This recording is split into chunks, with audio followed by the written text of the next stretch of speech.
18 желтоқсан күні Алматыда жас бүлдіршіндер арасында халықаралық сұлулық байқауы өтті.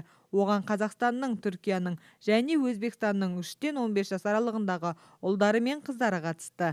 Металлургтер шаһарының атынан Ева Жукова және София Кукличева байқауға бақ сынауға барған. Жас аруларымыз аталмыш сайыста қарсыластарынан үздік шығып бас жүлдені иеленді.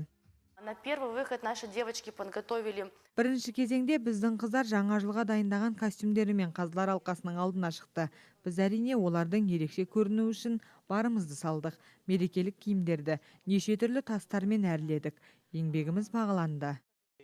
Ева Жукова 3 пен 6 жас санатындағы балғындармен бәсекеге түскен. Кішкентай бүлдіршіннің арманы болашақта әлем аруы атанып, әдемі тәж кию. Себебі әлем аруы атағын алған қыздар ол үшін ең әдемі, ең ақылды қыздар.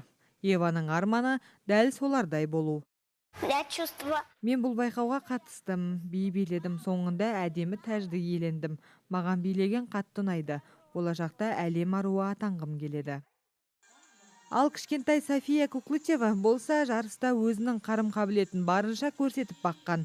Жас таланттар байқауында жас жұлдыз үнді биін әзірлеген. Мың бұралған биімен, талантымен қарсыластарының алдына шыққан София болашақта биші болуды армандайды. Я выступала в конкурсе. Мен конкурста 3 кезеңге де жақсы дайындалып бардым. Арнайы жаңажылдық киімімде болды. 3-ші кезеңде кешкі көйлекпен өнер көрсеттім. Болашақта биші болу арманым.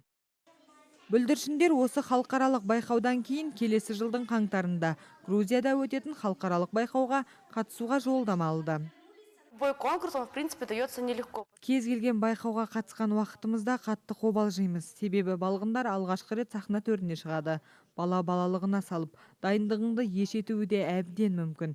Кейде керісінше, дайындықтағыдан жақсы өнер көрсетіп жатады. Байқау 3 кезеңнен тұрды. Кішкентай аруларымыз 1-ші кезеңде жаңа жылдық киімдерін, 2-ші кезеңде үйлерінде дайындап келген өнерлерін ортаға салса, 3-ші кезеңде кешкі сән көйлектерін киіп сахнаға шықты.